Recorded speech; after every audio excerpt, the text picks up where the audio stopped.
Like, was it the first one? Yeah, the first one there about the door. So, you know, like Craig, I'm a local guy. I had to go away to find work. I just had to go a little bit farther to find work. So I went overseas, and I've been overseas for most of my adult life, but have started my reintegration program here in New Brunswick back in 2006. I was come back, bought a place in Parkdale. Anybody from Parkdale here?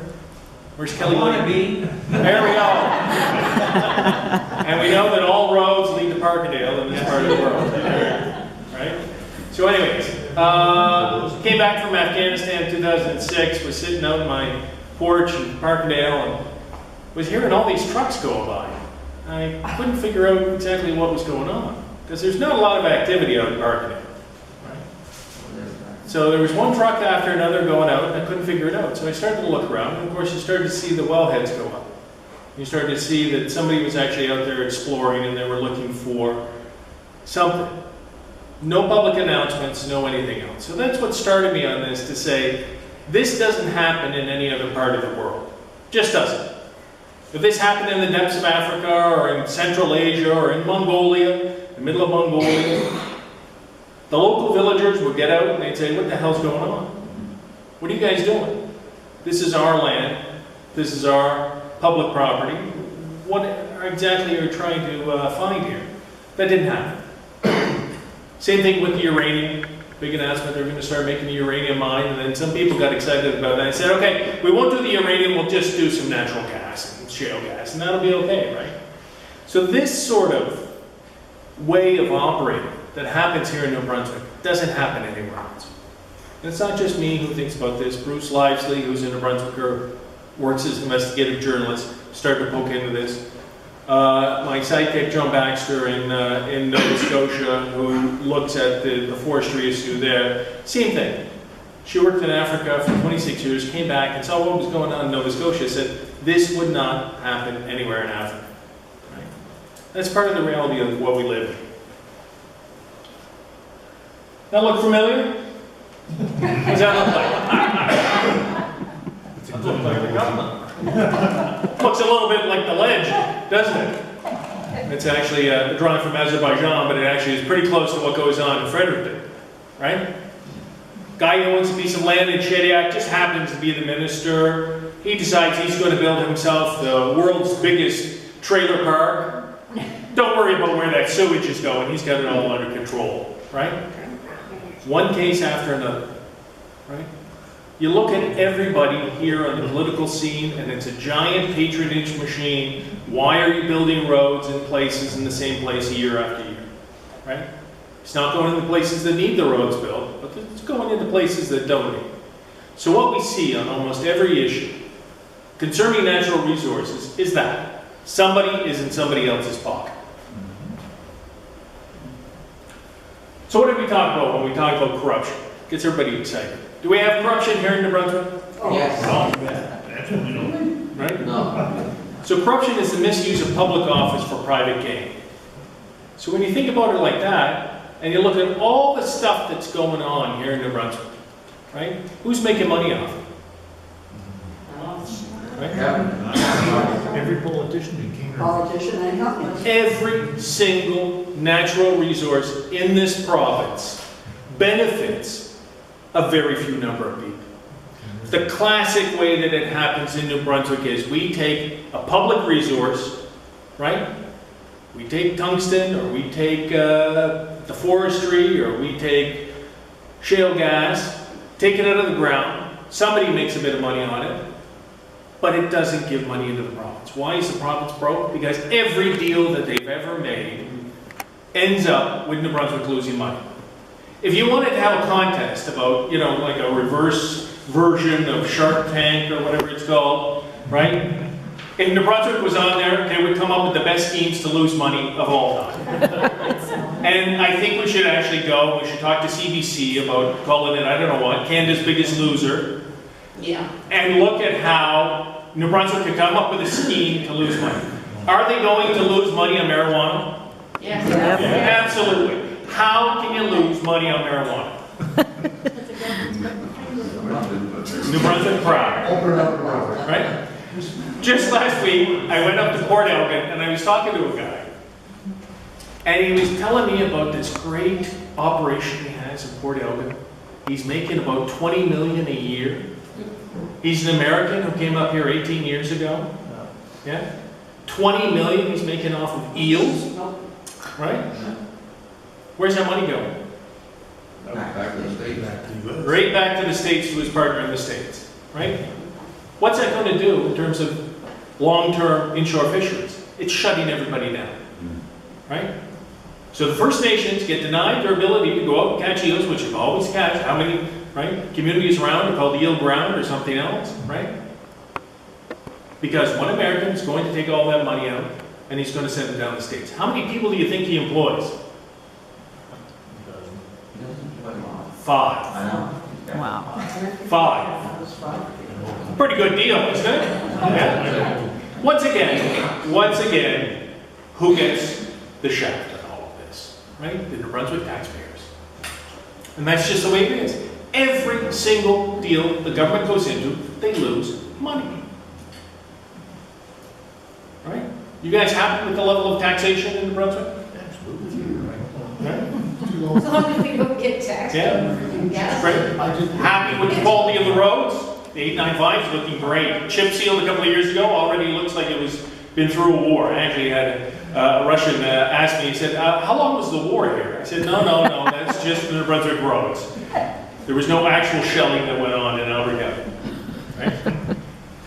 So corruption is many things. Straight up bribery, and that's usually what people think about. But it's also collusion, it's fraud, it's theft. Right? And we look at this, and we look at what goes on in the province. Right? A lot of people are making money off of public goods, and it's going into private pockets. There's actually a formula for this, right? Corruption is monopoly plus discretion minus accountability. Who makes the decisions in the province? A lot of people? No. People involved? People know anything about what's going on? Right? So we put in freedom of information requests to simply ask, you know, how many deer are moved or, you know, checked into by pathologists when they're dead. And they said, no, we can't tell you, because that would hurt a third party's commercial interest. Guess who that is? Right? There's only one guy who have seemed to have done a lot of new advertising in the last year. I don't know if you've noticed, right? Carolyn, when you were driving down from Freddie, did you notice on the road? Oh, we only cut 2%. So, if anything, Stop Spraying has been very effective in terms of employment within the PR department at JDI. Now, we had a meeting here in Petty when we brought in biologists to talk about this, and it almost ended up being in a fist fight. And it was the first time we ever saw the guys from JDI stood up and they started to try and trash us, and that was it. You all moved in on them, and basically they felt very threatened. They didn't want to leave the building here because they were afraid they were going to get beat up in the parking lot. And good thing Jerry was here. Jerry was very effective in terms of keeping everything calm. There was no fisticuffs and no brouhahas broke out. But at the end of the day, right, the government and the corporations here do not feel any fear. They're happy. New Brunswickers are going to go along with anything. We can always pull the wool over their eyes, we can always steal another buck, nobody's going to do anything. And the problem that we have is that corruption in terms of Canada, and the legal definition is, well, breach of trust. You have to prove that the guy who was in on it was doing this with the idea of betraying the public. Well, how do you prove that in court? Right? You're going to be able to have to go to court and prove that this guy from the very start. Well, what does all of our politicians who get involved in these dirty deals say in the end? We didn't know, wasn't me, right? Conflict of interest. I'm the minister and I took a job for a labor federation that actually is involved with my file. Who knew it was wrong? There's no rule against it. Well, there's also no rule that you can't kill your assistants in your office, but yeah, you know, most people would consider it a bad idea. So what we have is you would have to prove from the very start that this was the intention. And of course you can't. So the problem is nobody ever goes to jail. What is the current case of the week? PCs and political contributions, right? Oh, yeah, Alan. Yeah? So what's going to happen? Mike Allen is just going to say, I didn't know, nobody told me, didn't know the rules, who knew, right? Sean Graham, I didn't know my dad was involved with AdCon. No. We didn't discuss it around the dinner table. So I guess, you know, the Graham family values are not very strong. The Sean didn't know where the old man worked, right? And there's something a little bit fishy about that whole thing, right? So AdCon's a classic case for this, right? We didn't know. Nobody told us there was a bad thing. Conflict of interest, what's that, right? And this is how it works. So what we have in the province is actually province capture, right? It's called state capture. Or regulatory capture. Corporations are the ones who write the rules. And you look at almost every issue that comes up. On the spraying issue. So we've seen this directly. The government has come up and said, we don't want to release you information, stop spraying, because it will hurt the commercial interest of a company. Who wrote the rules? Who wrote the 2014 forestry plan? GDI. Yeah. Problem is, when it was sent to DNR, they didn't know how to make the numbers work. So obviously, this did not come out of the government. This came out of somewhere else. And they got a policy put on the table and they were told you have to do something. You have to somehow make this work. And there's something desperately wrong with this system, right? In an advanced country, how is it possible that a corporation runs things to this level? So what goes on is the assets from New Brunswick, the entire wealth of the province, is taken out, sent into Cayman Islands, Bermuda, and elsewhere. All that wealth from the province is gone. The province is left with the debt. And then the Brunswick taxpayers somehow are the ones that have to come up with more money to cover these costs. Now, do we do it because our politicians are actually driving around in Bentleys and have their own private yachts? Yes? I don't know. The sad part is no. Right? JDI does, but they don't. JDI does, that's right, but they don't. You don't see it. Right? You look at it. Poor Donnie Arsenault, he's got to have a trailer park just to make ends meet. Somebody's got to take a second job because he's obviously not getting paid enough. Right? Look at our poor politicians. Right? So I've always said the motto of New Brunswick politicians should be, we won't be undersold. We'll sell out our constituents and we don't want anything in return. Just tell us we're a good guy, right? Maybe give some jobs at the end, put me on a board. That's it. The reality is that, you know, and everywhere you're going to have bad people and good people, right? You're going to have angels and devils.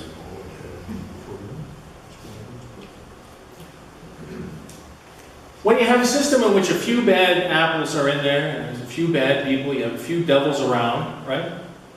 And you're going to have this opportunistic, when there's a chance to engage in corruption, they'll engage in it. What we see in New Brunswick is there's a lot of devils in the system, a lot of people willing to go along with it, but there's some honest but sinful people as well. But the reality is most of the people are in the middle. And the guys who you elect to government go in, and they're going to get JDI pounding their fists on the table, telling them that if you don't do this, the jobs will get it. If you don't do what I say, the jobs are going to be gone. So you better damn well do what I say, or you're going to be voted out the next time around. Right? Our politicians sell us down the road for nothing. They don't get anything in return, really. Right? They're not the ones retiring to Bermuda or the Cayman Islands. Okay, some ex-premiers have done very well for themselves, right? But it's a very limited number of guys. Most of the people in the ledge are going to retire, and they're going to feel bad about it. And this is what we saw when we did the Great Resource Giveaway tour back in 2014, is that these guys were willing to come out and talk about it because they felt guilty. They knew that they'd sold New Brunswick for nothing. Right? So how did we get here? How did it happen? Well, you have 6 steps to it, right? If you have a monopoly running things, if they're going to be able to dominate the press. And then when I started talking about this back in 2013, 2014, talking about an oligarchy in New Brunswick, people said you're crazy. That happens in Russia, that happens in Ukraine, that happens elsewhere. It doesn't happen here at home. But because I had spent most of the 90s working in Eastern Europe, and I saw firsthand how the oligarchs did this. They got control of the press, they got control of the political process, and then they got the economic benefits. They didn't start off rich, they got rich by being able to control the press and to be able to control the political process. Right? That's the way to get wealthy in this province. If you're the guy who can change the eel quota, you're going to get millions. The guy who can't change the eel quota is going to get screwed. Right? You have to control access to information. That's what we've seen, is that this is the most opaque province. I mean, it's unbelievable. You can't get any information out of them unless you go and sue them. You have to be able to control the political process, right? And so we see the machine already starting. Right? Who's got all the money? Who's going to be able to put the signs out on the street? Who's going to be able to control the entire process? It's either libs or cons, right? That's it. Yeah. Yeah. So what we see is that by having the money and the political machines, the third parties really have to try harder. And at the end of the day, that's just reality. It's that you have to be better organized. We're fighting a guerrilla war, basically, right? At the end of the day. You have a big enemy, and the big enemy is going to win because he's better organized, better equipped, and everything else. So even if you have the moral right on your side, it's very tough to fight against this machine. Right? And the best way that the oligarchy is able to keep things in control in New Brunswick is very easy. Scare people. Do what I say or you'll lose your job. When you ask all these guys in DNR, why did you agree to this? Why did you do this? They said, well, you know, I got to feed the kids. And that's an honest answer. Right? Most of the people go along with the system in New Brunswick simply because they want to keep their job. They want to stay here, right? They don't want to go to Fort McMurray. They want to stay here. They want to be able to live their lives. And at the end of the day, this is the real problem, right? Is that, of course, somebody wants to keep their work. They want to keep their family fed. They want to be a provider, and they're afraid. And that's what they're afraid of.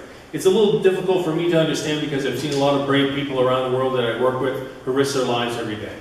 Most of the anti-corruption work I do is in countries that are in conflict or post-conflict, right? And it's people that have put their lives on the line every day. But here I understand it. I mean, you want to have a normal life, you want to have a peaceful life, right? So the way the system works is by making sure that everybody's afraid. Don't ask any questions. Don't rock the boat. Just go along. Do what we say, vote the way we want to, and the patronage machine will deliver for you, right? But who's on the gravy train? Are the jobs here? No. Right? So the threat is always the jobs are going to go. The jobs are gone. Yeah. There's no work, No work. right? You just look here. Look at Petty. Look at the blooming place that Petty used to be. Look at Albertown, right? I say this every day. It's terrible. In terms of the wealth that's in the ground in this area, or growing, or whatever else, it's all gone. And the jobs are gone. And the jobs are never going to come back in the way that we do things right now. Because Irving is never going to find a process that employs more people. It's just not the way that they work. They're about maximizing profits. And that's what companies do, right?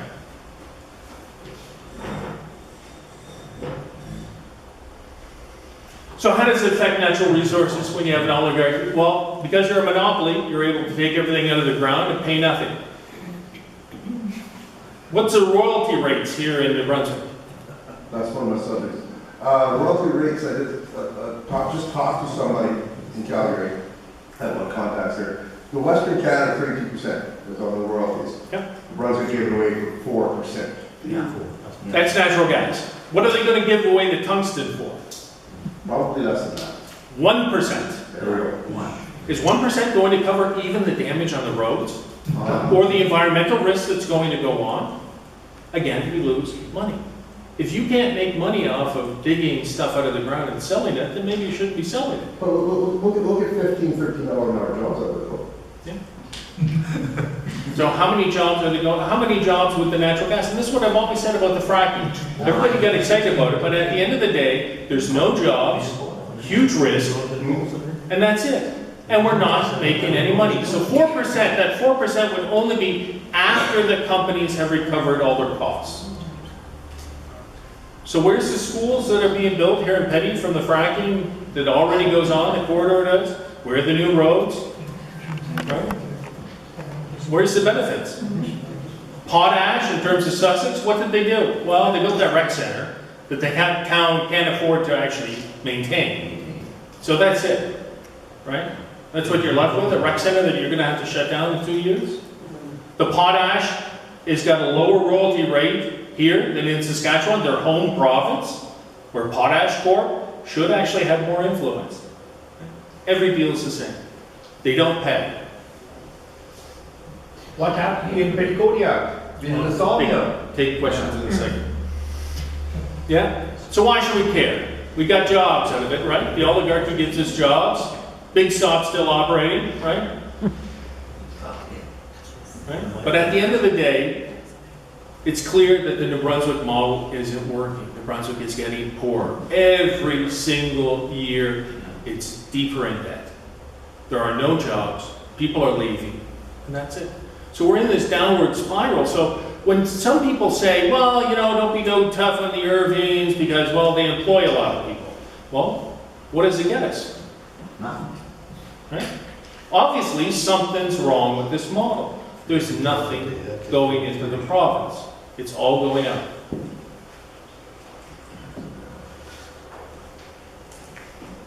So how do we stop it? Well, we have to stand up. You have to stop the monopolies in terms of politics and economics, right? So I've been talking about this now for 4 years. I'm still waiting for somebody in the political parties to come up with a plan. Right? So the Greens have talked about it, PANB has talked about it, and every time I say, okay guys, great, so let's do something. Oh, yeah, well, yeah, right? So how do you stop it? It's very simple. Monopolies are unfair business practices. Everybody who tries to criticize is accused of being anti-business. But the way that a monopoly works is anti-business. Right? There's the FCMB, the Financial Controller for New Brunswick. This is the organization that should be promoting competition in the province. It doesn't do that. The Integrity Commissioner in New Brunswick Has no integrity. well, very funny story. Last summer he wrote in the papers, well, you know, I need to look at this conflict of interest stuff, and we need help writing a law. So I called him up and I said, by the way, I've written the conflict of interest laws in about 4 countries, worked on it with a number of institutions around the world. Ready to help. Don't want anything in return, just willing to sit down with you. We can go through this, and I can put you in contact with the people around the world who work on this issue for free, where you can get the best minds in the world.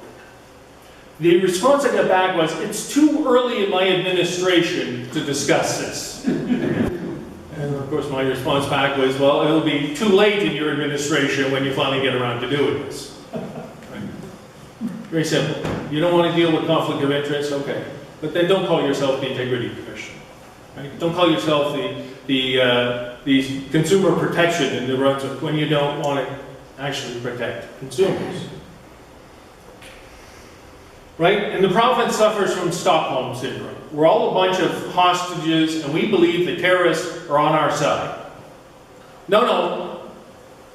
The oligarchy really wants to help. It wants to give us all jobs. Right? We have to stop that. It's clear it's not working. So every time that people want to criticize, and they're afraid to criticize because, well, you know, maybe, you know, they're actually good guys and they just want to help employ New Brunswickers, right? That's what JDI's big propaganda campaign is. 4,000 employed from the University of New Brunswick, whatever. Yeah. I guess they're employed in the Cayman Islands, counting the money, or in Bermuda. They sure as hell aren't employed here, right? And you have to get organized and effective. And again, as the junior parties want to play a big force in the province, you have to get organized. We went to the Greens with this. We said, please make a policy on corporate capture. It came out reading like the Marxist-Leninist Society of Regent Street. Like, we will, when we form a green government, we will push out all companies' influence. Well, that's not going to happen.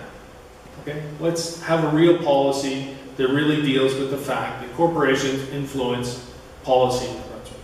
That's the starting point. Right? So the PANB, the NDP, and the Greens have to get their act together and have to get organized on this, and they have to come up with credible ways to stop the corporate capture. Otherwise, we're all doomed. It's the same thing. Last year, I went up to the Executive Council of PANB, and I said, guys, look deeply into the issue of corruption, and here's how you talk about it. Because New Brunswickers care a hell of a lot more about the corruption than they do about the language issue. Because what's going on in this province affects everybody. The language issue affects 50% or 75% of the population, but it sure doesn't affect everybody. Right? So it's far easier to discuss this. So this is my urging of the candidates that they're in the room. If you want help with this, I'm more than willing to spend my time to sit down with you and discuss how you can talk about this with the Brunswickers. Because every person you talk to is then going to be somebody who's mobilized and wants to do something. Right? This is the only way we're going to win this battle, is to have concrete ideas, what we do to change this. You have to deal with the oversight system in the province. The Auditor General is the only one who's doing her job. She doesn't have the money, she doesn't have the support, and eventually she's going to go. Cleary, the same thing. You actually do your job, and your next stop, well, okay, I would like to have $700,000, at some point in my bank account, and I can understand why, people who get fired get paid off and things like that. It's not that it's unjust, but the reality is, at the end of the day, the system is not working to protect the interests of ordinary New Brunswickers, right?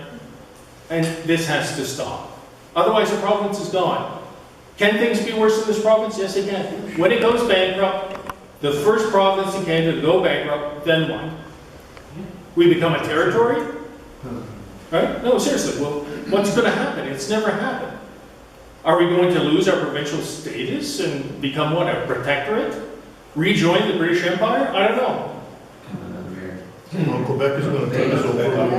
Well, somebody's going to take us over, and at the end of the day, a province that can't afford to keep even a minimal level of healthcare, roads, education is doomed, right? And this is the downward slope we're in. And again, at the end of the day, it's about putting people in the legislature who are going to be able to change things and have ideas to change things. Thanks.